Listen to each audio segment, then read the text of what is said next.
Welcome to this episode of EO Visions. Today I have Dr. Randy Pierce. He is the president and CEO of Future Insight. Randy, go ahead, do an introduction for yourself. Tell us your day-to-day role and one of your passions. Sure. Well, good morning and thank you for that. My role day to day is one, take care of the team, building a culture that's healthy and promotes people having the skills and support to do the work of vision rehabilitation around our whole state of New Hampshire. That's my first role. And the second, and probably more important in some ways, but less important to me, is making the ambassadorial connections to all the folks that enable us to do our mission, all the stakeholders, regardless of where they may be. And that day-to-day role is a lot of email, a lot of phone calls, a lot of meetings. And what do they say in meetings? You waste hours and take minutes. Yeah, that's a good one. Waste hours, take minutes. I love that one. What about passions outside of what you're doing for work? Sure. So I'm a very avid runner, and there's lots of reasons for that. But running of all types, long distance, I've done 17 marathons, which is small compared to some, but significant in my world. And I partner that with hiking because hiking is what brought me into running.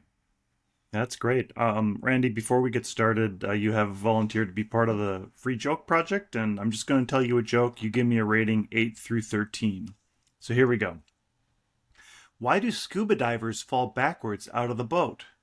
Because if they fell forwards, they'd still be in the boat. I'm going to give you an 11 on that. That's pretty good. All right, thank you so much. All right, Randy. So we got connected, I think, around running, and we had in the green room we had talked about your running and some of the things you're doing and movement and how important that is, and and give us a little bit of background on that. And I should also say that you're visually impaired, so that puts a challenge on your running, right? Give us some background on that. And Sure. I'm totally blind actually, right? Because, 92% of people who are visually impaired have some usable sight, want them to use the best. I made that journey. I was fully sighted, legally blind, now totally blind. And of course that affects it. In the most helpful way for me is that it means running becomes a team sport for me. If I'm not on a treadmill, which I hope as often as possible, I'm running with a guide and we partner together to make that possible. And the reality of that is, running was a little bit of an escape and a little bit of celebration. The condition that makes me blind put me in a wheelchair. And when you lose something, you really learn to appreciate what that gift is. When I lost the ability to walk, I learned what a gift it is. And running is just celebrating that at an even higher level. Never mind the endurance lessons we learn along the way. Never mind the benefits of fitness as well. yeah, you talked a little bit about some of your learning journey in our green room, and you gave the example of the website you built for the Patriots back or your fan site you built originally. And tell us a little bit. You had some good insights on what it means to learn, and maybe even what a lot of entrepreneurs miss out on when they're in the journey of just doing business. They forget that there's more to it than just working at a business. Yeah. I'm a big fan of the GPA. And when I say that, I don't mean the grade point average, though that has its value. It's the notion of building a goal, making a plan, and then the most important step that gets missed so often is taking action, because otherwise nothing happens. And that's in little things and that's in big things. And for me, as a blind user of a computer, I wanted to see if I could use a screen reader to build a website. I chose a hobby and a passion of mine as the first start, and that led to amazing things. And I share that because I think there's three and a half great reasons why we set goals. One, I think goals are like positive adversity, right? And by that, I mean, if it's something we're trying to reach, it's positive and it's going to take work. So that's the adversity. We're more likely to get things that we want, those positives, if we try to reach them. Two, in doing that, practice makes progress. We develop the skills that help us be better. We develop the tools that enhance our ability to achieve positive things. So I'll take that as reason two. And three, we get confidence, which allows us to make the choice to reach for goals and maybe some harder goals. What's the half? In doing that base goal, we'll get surprises we never expected. I and my guide dog are in the Pro Football Hall of Fame in Canton, Ohio. That's a result of that website over a long course of time, but I would have never imagined that. And the number of times a reward for the doing that I never expected is so high. And I think that's true of most entrepreneurs. Yeah, and I think you said that you had gone to the White House with the Vikings when they won that Super Bowl. Oh wait, sorry, the Vikings don't have any Super Bowls. With the Patriots, some of those things that you're talking about are very Yeah. relevant in your life, right? You absolutely are right. Right. That led to a lot of connections. I did a lot of national TV shows and a lot of radio shows, which helped build a community that I use to support all the rest of the work that I'm doing because connections like this podcast are ultimately essential in how many of us do our best work. I always try to connect some kind of movement with business, and I think especially in the marathon, connecting what you had said about creating that goal and doing it and then executing it and then finishing it, right? That's such a big thing. For me, like I hear so many runners that say, if I didn't sign up for a marathon, I probably wouldn't run a marathon, right? Because you have 16 weeks or so or 12 weeks, whatever your training cycle is. There's that point of deciding you're going to do it and then you're committed. And I think in the marathon, it's such a longer span. It's not like I'm going to do it next week. This is going to Right. be months away. Connect those some of those dots with what you were talking about in that goal creation and how important that is in running, but in life and in business. Sure. I think the first thing on the goal, right? Goals are dreams, they're wishes, they're whatever you want to term for that, because semantics matter. Some people get daunted by the notion, but it's the what are you trying to accomplish? And obviously, the John Wooten or Ben Franklin, depending the variation, but we don't plan to fail, we fail to plan. It's the P is how do we do that in a better way? And you see that in the training plan that's essential, but we see that in the business plan and all of the steps of how you're going to accomplish that. And then, the endurance in actually running a marathon, certainly you've built that up over time, but the endurance is really the process throughout to make it through that level of training plan. And I would say that, the moment of the marathon moment, 3 hours, 4 hours, 2 hours, if you're really good, whatever that may be, that moment is not why you do all that training. That's the reward, maybe the payoff at the end, pretty hard work for the payoff. But if you're not finding a way to enjoy that process, that goal is unlikely to ultimately work for you, at least not in a repeatable way. And it's, the journey as the destination a little bit. You better build that plan. You better have the reward of that goal be such that you find ways to enjoy it. My training runs, I absolutely enjoyed. All of them? Of course not. Well, it's the same with my job, right? I tell people I love 90% of my job 90% of the time. That's a pretty good ratio. I'm very fortunate. But we should be building that ratio into our job and making the adjustments because that's when we're going to get the best work out of us. And that's when we're going to make it rewarding for those around us. Yeah, that's so true. I always say when I'm on a long run and I'm with a bunch of people, I always say that running is 90% mental and the other 15% is in your head. And it depends on which part of the run you're in. They have to do the math and figure out what I'm talking about. Absolutely true. And the thing I'd add that I think is really powerful, when you're on an endurance run, there are times that in your head, as you said, there's going to be a voice of negativity. You should quit. This is too hard. It's too hot. Insert all the things that we tell us in our voice. And one of the best bits of insight I ever received is that when you are listening to that voice in the head, that's what you're doing. You're not the voice, you're the listener. And listening is passive. And just like GPA stresses A action, so do I in that. Become the voice in your head, reminding yourself. It's how you erase imposter syndrome, which most people I know feel that. How did I become president and CEO of this organization? Or why am I in charge of this project? There are foundations of reasons you have to remind yourself when your head wants to give you that imposter syndrome question. One of the things we talked about in the last couple of weeks was the idea of having somebody with you in the journey, and you in your marathons you have somebody with you as a guide. And you had given the example of your guide saying, "I'm not sure if I can make this. The pace, or I'm not feeling quite up to it." And then when they finished, they did do it right because you forget about that voice that's telling you, and you kind of go externally instead of internally. Right. Tell us a little bit about that. Sure. So when somebody's guiding me, and I'm so fortunate for my guides, right? If you want to give somebody a gift, and really whenever we give a gift to someone else, it's a gift to ourselves because we feel good about it. but find a way to help them get motion if they need it. But my guides have to look out for the course. I'm 6'4", so I'm a big guy, which means they're watching for height obstacles at times. But the reality is, they're so focused on how to see the course in a way that matters to me, communicate that in a way that's effective, that they're out of their head, as you said, right? They're externally focused on sharing and interacting. And what often happens is at the end of a run, a guide hasn't realized that they've run stronger, further, or faster because they didn't take time to realize that their body is generally stronger than the mind lets us think.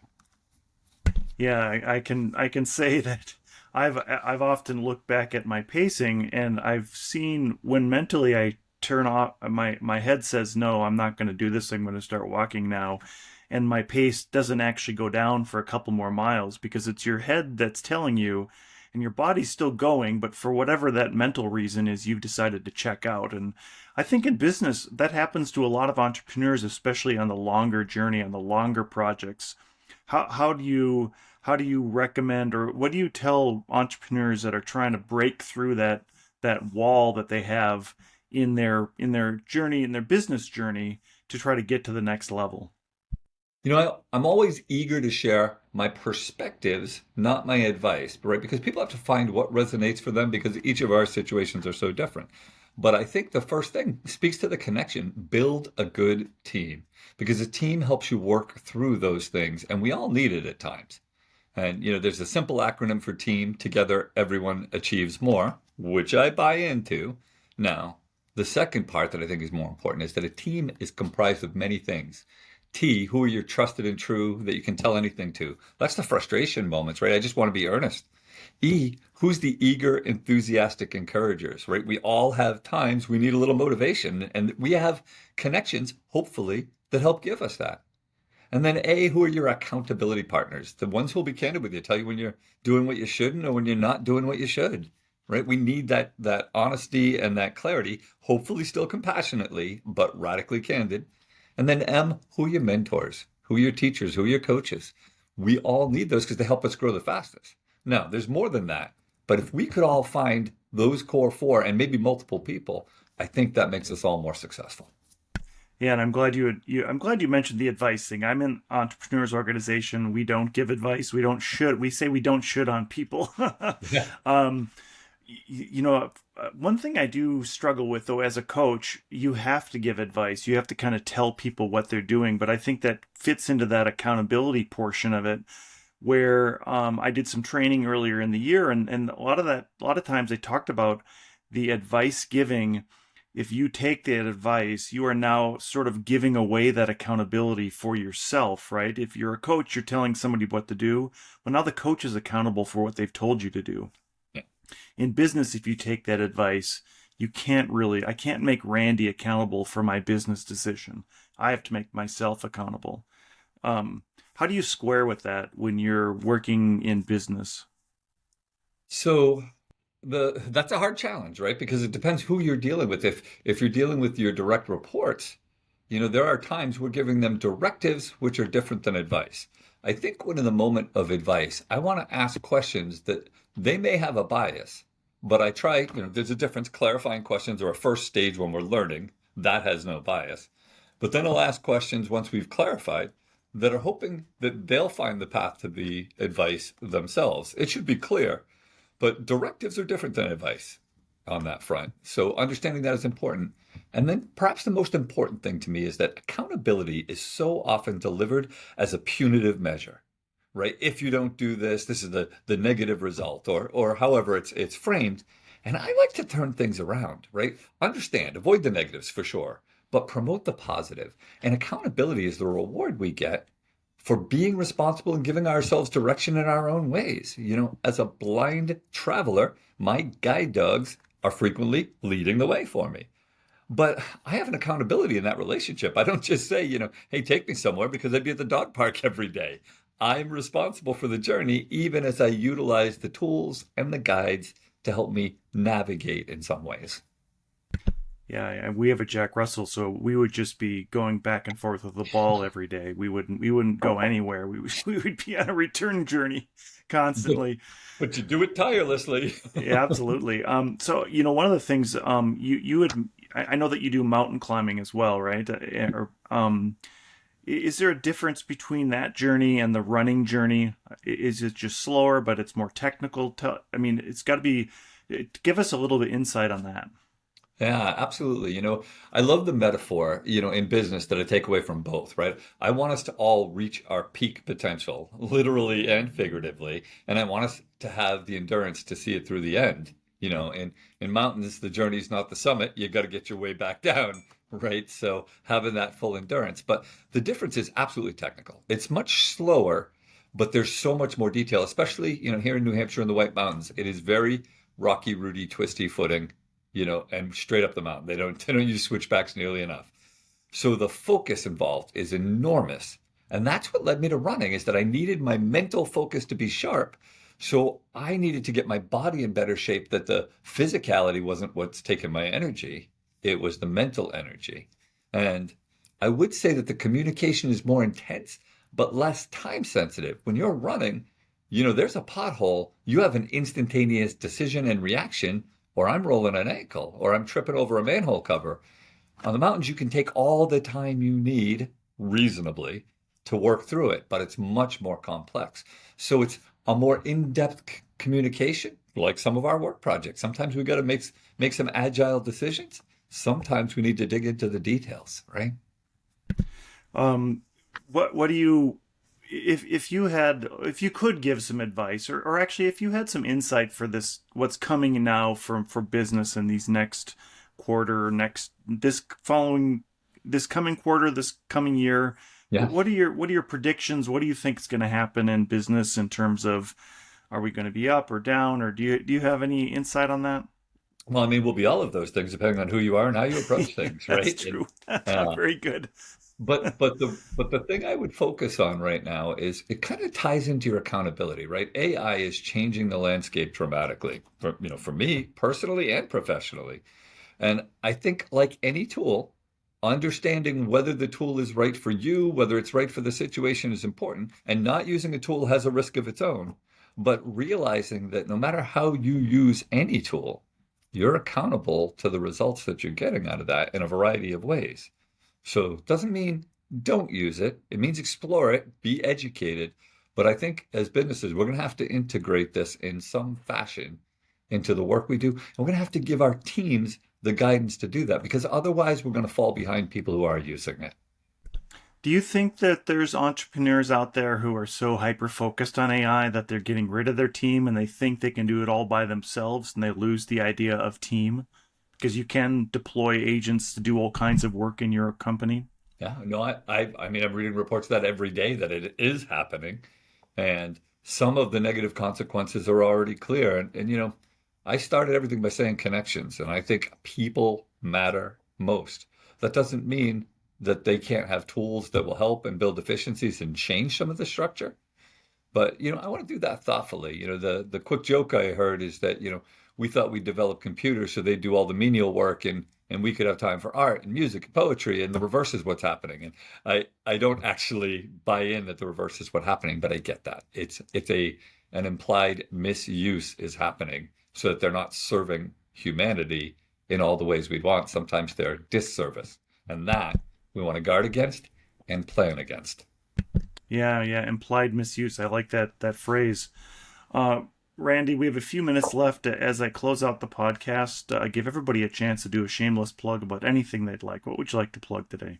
I appreciate that. Well, I'm here in my office at Future Insight, right? And there's 28,000 people in New Hampshire who, like me, are on a journey of sight loss. And that's a higher number than most people realize. And all I just want to share, right? I love our mission. We find ways to transform lives, and I get to read the testimonials. But we only do it by building community and by having more people know. We used to be the New Hampshire Association for the Blind. We are now Future Insight because we're trying to help people build a better future in the sight they can use and plan. So thanks for the opportunity to speak with you. Thanks to my organization for granting me that time. Yeah, that's super. Dr. Randy Pierce is the CEO of Future Insight. Thank you so much for being here today. Thank you, Brett.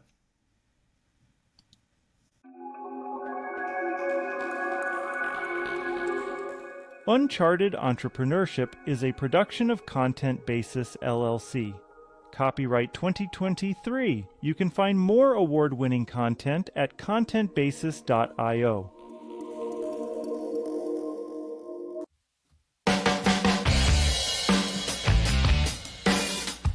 And that wraps up the latest edition of Uncharted Entrepreneurship. Bold tales from entrepreneurial trailblazers. I'm your host, Brent Peterson, signing off after an incredible fireside chat with one of our intrepid trailblazing guests. Their first-hand perspective on conquering the unexplored wilds of business is just a taste of the rare wisdom you'll discover from pioneering entrepreneurs on this show. I also invite you to join me each week for insider commentary on the startup scene and digital marketing landscape on my Talk Commerce podcast. You can find Talk Commerce wherever you download podcasts or go to talk-commerce.com. I'd be grateful if you left a review and rating for Uncharted Entrepreneurship to help more bold founders find their way to game-changing insights that empower ventures to transform communities. This is your host, Brent Peterson, signing off for now. I'll see you around the virtual campfire next episode as we embark on another adventure into the great entrepreneurial unknown.